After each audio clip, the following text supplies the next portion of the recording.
Hello and welcome to your GMan Season 15 Div 4H Matches of the Week recap for Week 6 with me, your host, Lord Sigmund.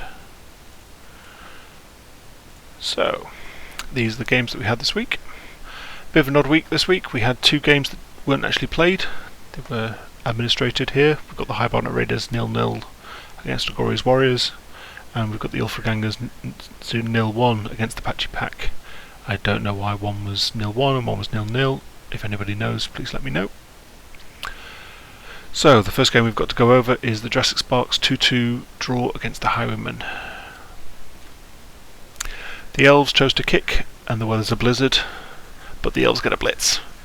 They use the blitz to flood down the open Lizard flanks, having kicked into the back corner of the pitch. Unfortunately for them, the Lizards get a touchback and give it to their block break tackle Saurus, and cage up in the middle on the line of scrimmage, allowing the Elves to reposition. Which allows the Elves to reposition back to defend. Unfortunately for them, a failed dodge leaves their defence incomplete, and the Lizards are easily able to get their cage down the field and score with their Saurus on turn 8. The second half has 9 Elves facing against 10 Lizards, and it's the Elves' turn for a touchback this time. They run the ball down the open Lizard flank and cage it up on the sideline.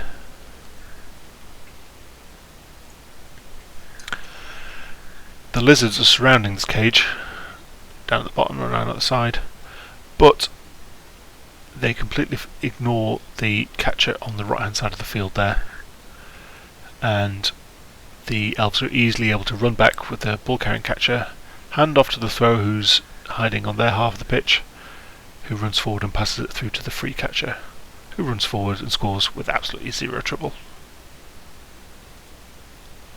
On the next drive, the Elves get yet another blitz, and once again the Lizards have left their flanks open.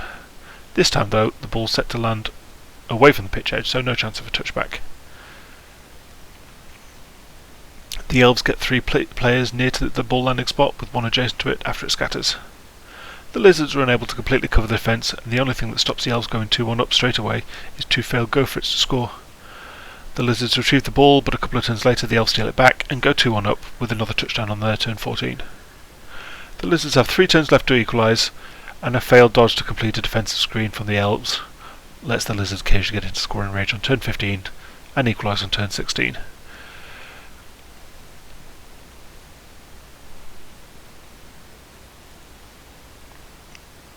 The Elves have had a bit of a rough few weeks, so it's nice to see them pick up at least one draw and a nice healthy smattering of skill points to make the team develop a bit further. Next up we have my game Pro Elves Barrows Boyos versus Cranky Goblin Sewer King Skaven team. The Skaven induced a wizard, a bribe and a babe and chose to kick. The first few turns are spent with the Elves trying to get players into scoring positions, while the Rats try to pressure the backfield ball-carrying thrower.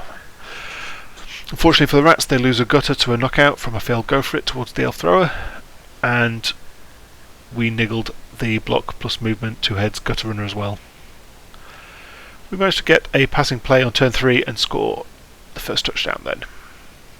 On the Skaven drive, we tried to pressure the ball carrier on turn 5, but the Rats ran around us and got the ball into the Elf half.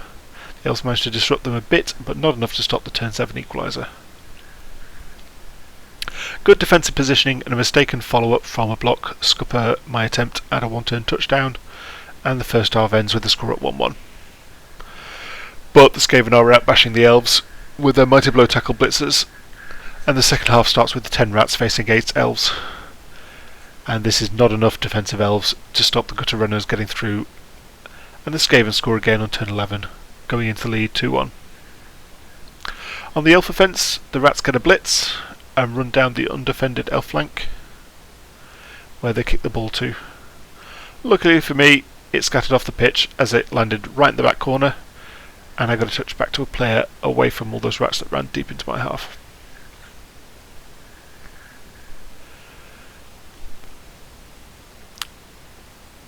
We knock a hole in the Rat line of scrimmage and run the ball carrier through with 3 screening Elves into the Skaven half. The Skaven then unfortunately roll a 1 for their lightning bolt on my ball carrier. They managed to mark up the ball carrier but failed the dodge needed to blitz it, and I equalise at 2-2 on turn 12. The Skaven played their final offensive drive by keeping the ball carrier against their own end zone and tried to position gutter runners into scoring positions further down the pitch. They finally pull it off on turn 15 and hand off to a gutter runner unprotected in the elf half. But when I go to sack it, I fail and instead push it against the side of the pitch. Rapiding in elves, including a tackler. This is the gutter runner's undoing, as with no rerolls left, they fail the 2+ dodge needed to get away from that tackling blitzer to score. And unfortunately for me, even though I have a catcher ready in a scoring position, the ball scatters too far away for me to be able to retrieve, and the game ends 2-2. Nice smattering of skill points for both teams here. 16 for the Sewer Kings, and 16 for me as well. Next up we have the Warbeast Cthulhu Collects Orc team against the Apocalypse of Death King Kills Chaos team. I predicted it. This was an absolute massacre for the Chaos team. Look at the statistics. 4 KOs and 6 injuries inflicted by the Chaos team to only 3 KOs by the Orc team. The Orcs induce a wizard and a bribe. Chaos chose to receive and get a quick snap. They retrieve the ball and keep it just on their side of the line of scrimmage for 5 turns, while the other players all fight out on the line of scrimmage. The Chaos finally make a screen break for it on turn 6, and then Cthulhu Collect unfortunately makes the same mistake he made a few weeks ago, and he stands up his prone players before using his lightning bolt. It knocks the ball carrier over, and he gets a turnover as a result, and the ball carrier just stands back up again for a turn 8 touchdown. We start the second half with 8 Orcs facing a full Chaos team, 3 injured Orcs and 1 knocked out. It seems like the Orcs are getting a bit frustrated as well. They try to go for a Goblin toss play, but they fail the handoff to the Goblin after using a reroll to pick the ball up. King Kill capitalises on this and surrounds the Orcs line of scrimmage and the ball. The Orcs try once again for the Goblin toss, but this time the Troll fumbles the Goblin. Bad luck from the Chaos team, lots of skulls on their behalf sends play back to the Orc quite quickly, but they're still surrounded by Chaos, who are injuring them mercilessly. The Chaos team sack the ball carrier and steal the ball on turn 11, then score on turn 13 with only 3 Orc players left on the pitch. 2 Orc knockouts wake up, but it's not enough to stop a tide of Chaos players marching down the pitch to get a 3rd touchdown on turn 16. 26 skill points for the Chaos team. My prediction was correct, the Orcs got ripped to shreds. Slightly good for me, as the Warbeast are my opponent for the next week. Next up we have the Emperor's Chosen's humans versus the Swedish Forest Wolves Gimlick's Necromantics. This is my pick for match of the week. I think it's a very entertaining one, and I would advise everybody to go out and watch it while the replay's still around. Little bit of a boring first half, but the second half picks up great. The Necromantics induce a bribe and 2 babes. The humans choose to receive and get a pitch invasion, taking out 2 from each team, including their ogre. The humans keep the ball safely deep in their half with a very fast thrower, while a ruckus breaks out in their necromantic half for 5 turns. The Necros expose their plus Agi Wolf to get in threat range of the ball carrier on turn 3, but it gets blitzed and almighty blowed into a badly hurt and failed regeneration for its trouble. The very next casualty is the human star catcher, who's killed by a zombie. Luckily saved to no casualty by the apothecary. The humans make a hole on turn 6 and run a catcher into the end zone, before running the ball up and getting him with a handoff and a pass to go 1-0 up. On the necromantic drive, the humans break through the line of scrimmage to mark up the ball carrying ghoul, the tackle players. But the ghoul dodges away to take the ball down the flank cleared by the necromantic team. But then they fail a go for it with a reroll to lose the ball, stunning themselves in the process. The humans are able to then retrieve that ball and take it well away to safety to deny the necromantic team their touchdown to equalise in the first half. At the start of the second half, the necromantics managed to not fail in a go for it this time and score with the ghoul on turn 12. It's the humans' turn to fail the go for it this time, when they try to sack the ball carrier on the last opportunity before the necromantic touchdown, They failed to go for it, used the reroll, which meant they didn't have a reroll for the skull they rolled when trying to blitz him. Both teams have enough of a bench though to stay at 11 players. For the next drive, the humans set up in a asymmetric, almost elf-like setup, and get the quick snap that helps them push down the flank, open flank, even more.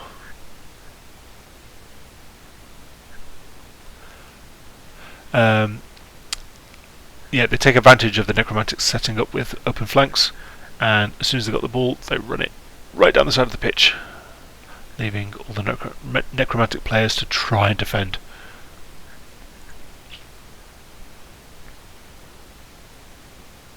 The Swedish Forest Wolves can't reposition though to stop the touchdown, and the humans go 2-1 up on turn 13. The necromantics don't make it easy for them though. They get a badly hurt and kill a poor lineman, picking up yet another loner zombie to go with the one he took from me last week. The humans are down to 9 players now for the necromantic drive, but they get a blitz too, and the 2 players get 2 players into the necromantic half.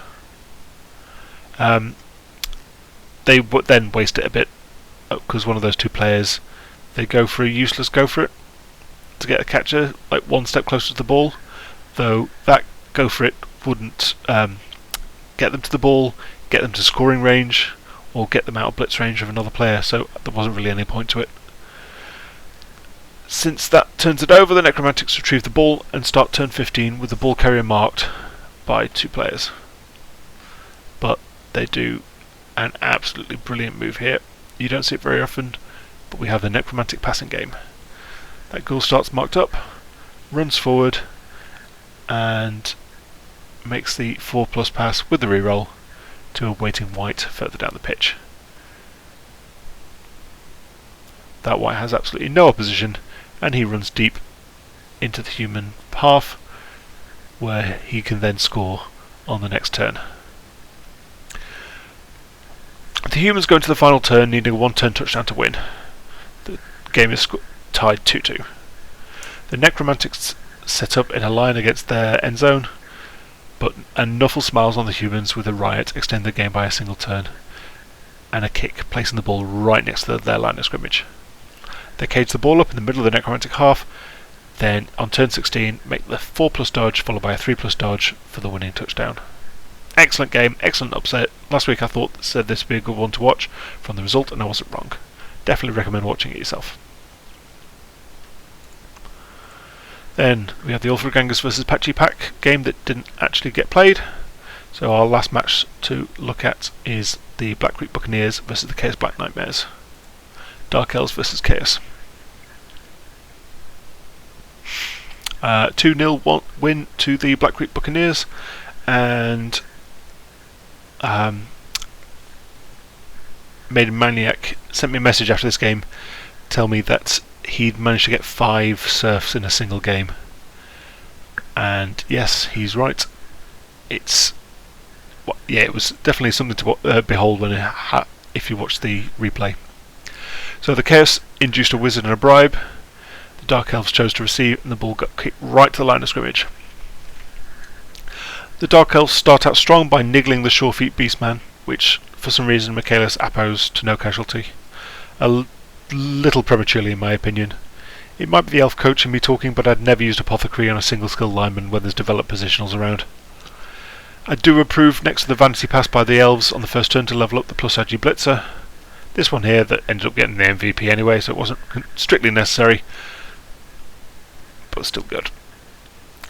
On turn 2, the Chaos make the questionable choice to mark up 2 Witch Elves with a player 1 square away from the sideline, which probably gets them the first serve, and as does the other Beastman that was 2 squares away, because the second Witch Elf gets it closer before a blitz from a blitzer pushes it off the edge as well, getting the second one. You can see those 2 Beastmen marking up the 2 Witch Elves and getting served for their trouble.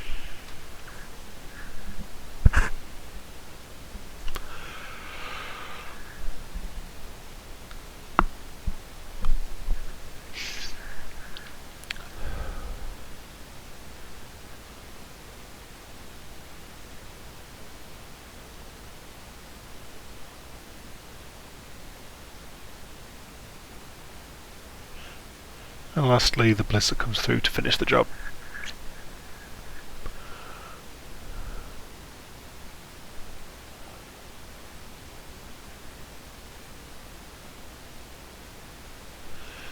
After that, the ball carrier moves up behind a screen of other dark elf players, sort of double layer, with no chaos players in a position to contest it. Now, I don't know if it was frustration from the serfs or not, but the chaos team then throw their wizard away by fireballing the ball carrier and two of the adjacent elves. It does knock out one and stuns the other two, but the chaos team are in absolutely no position to take advantage of it. There's no players near them, they can't get through the elf screen. Yeah, one knockout doesn't feel worth 150k of inducements to me. The Dark Elves are able to retrieve the ball and screen it off on turn 3 before running over to the other side of the pitch on turn 4 with the intent of stalling.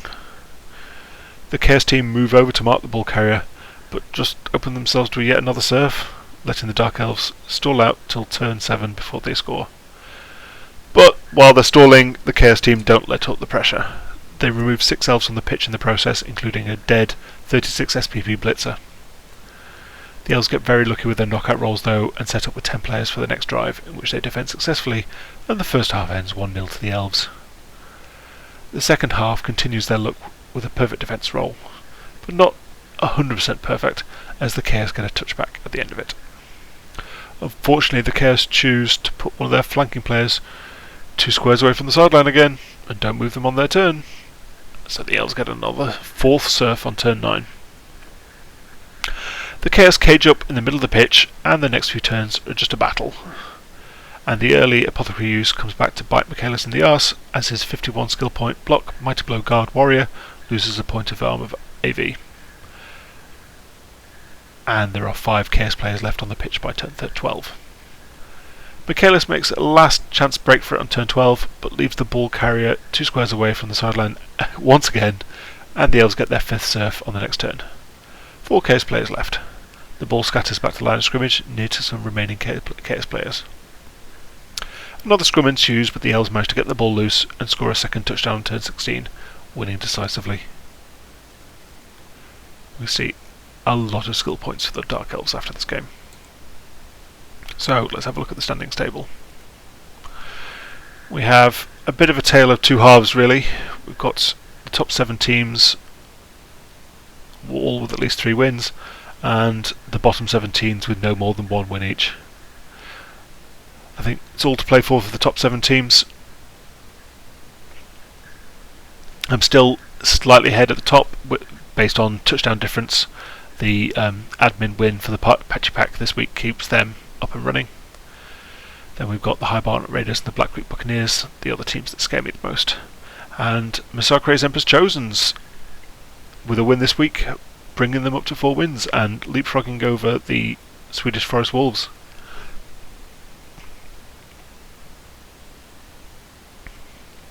We also have the King Kills the Pockets of Death, who are turning into a force to be reckoned with despite their lack of block on the Claw players.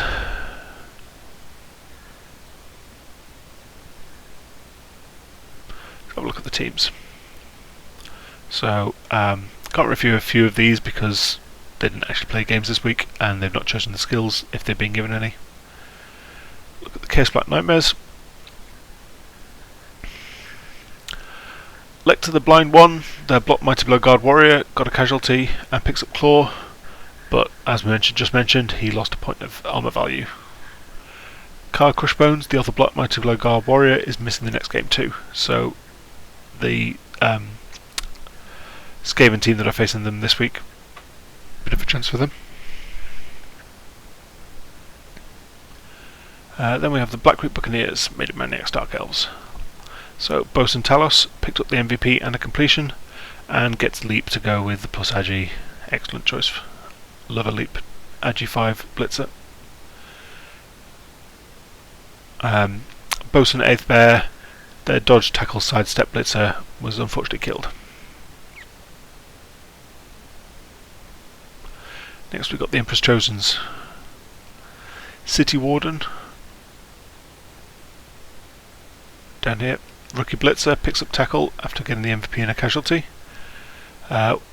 then some injuries for them, unfortunately, though. Sigmar Fnatic, a rookie lineman, died. Hayati, one of their star catchers, is missing the next game. And the lost son of Sigmar, a tackle guard blitzer,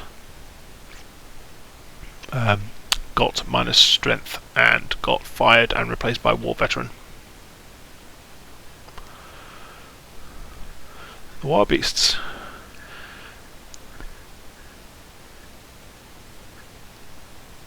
Loon, this rookie black orc here, got block from the MVP, and then these two black orcs and the dirty player linemen are out for the next game, which I'm glad about because they're my opponents.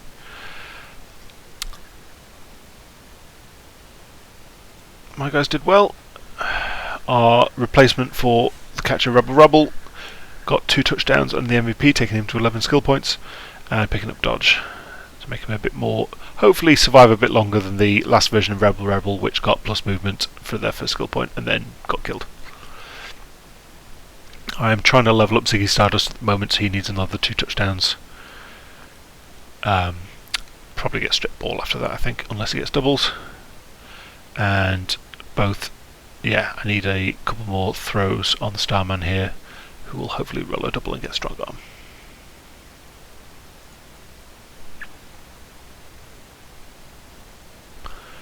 Next we have the Jurassic Sparks, who got no clips or injuries this week. We got the Highwayman. Claude Duval here is got a skill up off. Yeah, I don't know. He got a skill up. I'd probably take Leap on this one to go with the plus Agi. I do like a plus Agi 5 Leap Blitzer, like I mentioned before, and the lineman here got a skill up as well, and I'd probably take Kick on that. I don't like seeing elf teams with that Kick. It makes games so much easier. No skill ups for the Sewer Kings this week, but Lightning Musqueak, the movement 10 2-heads gutter runner, is out for the next game. The Apocalypse of Death, lots of skill points, 26 of them for them this week. We have 2 Mighty Blow Warriors that picked up Claw. We've got the Minotaur picking up Guard from a casualty. The Star ball carrying Beastman here gets plus movement to go with the block, sure hands, 2 arms. And finally the Beastman here, the rookie Beastman here, got the MVP and picks up block with it. Last but not least, Swedish Forest Wolves, with Grey, their killer werewolf, who picked up tackle from 2 casualties this week, and made Maniac the MB White, who got plus strength to go up to strength 4 from getting a touchdown and a kill. My ex-catcher REBBL got the MVP and a casualty, which gives him a dirty player. Okay, let's have a look at the Spikebot stats for this week. So we have Beast 4 taking the top scoring position with 8 touchdowns, an extra 2 this week. I've got my Blitzer at 5 and then 4 players at 4 touchdowns each. And the Blocker, Violent and Killer are all taken up by these werewolves, the 2 killer werewolves from both necromantic teams. And the Dark Elf game this week skews the surfing with first mate Rias, the Witch Elf, getting up to 3 surfs now. Those scary werewolves topping the Impact Players charts as well as Beast 4 from the Apocalypse of Death, and some of those Dark Elf blitzers.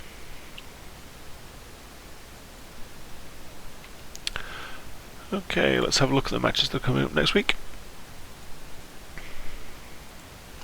So we have the High Barnet Raiders versus the Swedish Forest Wolves. I think this will be a Lizard win, but it'll be a close one. I won't be surprised by a draw. Gimlick's Wolf is a killer and can take on Saurus and Skinks alike. The Apocalypse of Death versus the Patchy Pack. I think I'll be foolish not to go for the Patchy Pack here. They are still my pick for division champions. I think they're going to do very well here, but I would not be sad if the Apocalypse of Death managed to possibly kill some werewolves or something for me before I have to face them. The Sewer Kings versus the Chaos Black Nightmares. Tough one, this. Cranky Goblin has trouble facing KG Strength 4 teams, but the Chaos Black Nightmares are missing 2 of their Chaos Warriors, and that might even it out, but I think I'm still going to edge it out to the Skaven a little bit. Highwaymen versus the Black Creek Buccaneers. It's going to be a Dark Elf win. Those Dark Elves are on a roll. I don't think anything's going to stop them, unfortunately. Agori's Warriors versus the Ulfred Gangers. I want Master Zali to win this, the Agori's Warriors, but I reckon it's going to be a draw, a 1-1 draw. Jurassic Sparks versus the Emperor's Chosens. Giving this one to the humans. Massacre had a great game this week, and I'd like to see them keep the momentum up.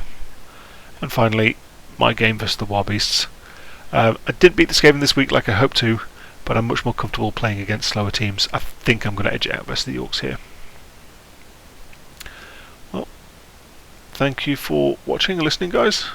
I've been Lord Sigmund, and I'll see you next week for week 7. Good games.